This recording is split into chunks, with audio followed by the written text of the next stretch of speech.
अस्सलाम वालेकुम नाजरीन। ड्रामा सीरियल ए दिल की नेक्स्ट एपिसोड में आप देखेंगे रोहाम जिसने मलिहा को दिल से एक्सेप्ट कर लिया और अब तो वो उसे अच्छी भी लगने लगी हैं और मलिहा की वालदा तो अपनी बेटी से ज्यादा खुश होती हैं। उन्हें तसल्ली जो हो गई कि ना सिर्फ रोहाम ने उनका दुख बांट लिया है, वो तो मुझे भी अपनी जिम्मेदारी समझता है। उधर मोहित की वालदा जो अपनी सजा काट रही हैं और फिर रो धोकर पूछती हैं कि उन्होंने किसी के साथ बुरा किया ही क्या था जो उनके साथ बुरा हो गया।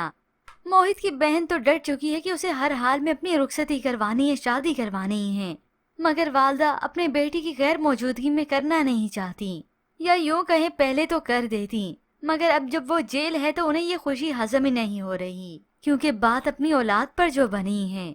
वरना मलिहा वो तो किसी और की औलाद थी ना। बातें सुनाकर आ गईं और सभी खुश भी थे, जबकि दूसरी जानिब रोहाम की जुदाई की वजह से सना तो और भी डिप्रेशन में चली जाती हैं। अब ये सब कबीर को अच्छे से मालूम होता है जो उसे बात बात पर टॉर्चर करता है।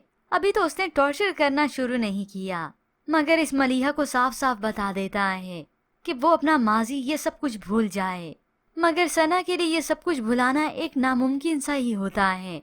शाम को कबीर को इवेंट पर जाना है, वो भी सना के साथ, मगर वो उसे पहले सुना देता है कि अच्छे से तैयार हो और इस बार वो मिसिस कबीर ही बनकर जाए। मगर ये सब कुछ सना नहीं कर पाएगी और ऐसे में हो सकता है ये कबीर जो कि जानबूझकर सामना करवाए इसका उस रूहाम से, ताकि मैं देख सकूं कि ये सना क्या रिएक्ट करती हैं, क्योंकि ये रूहाम इतनी सादी तबीयत का नहीं जो कंप्रोमाइज कर जाएगा या फिर खामोश हो जाएगा, बल्कि अब तो ये सना को टॉर्चर करना शुरू करेगा।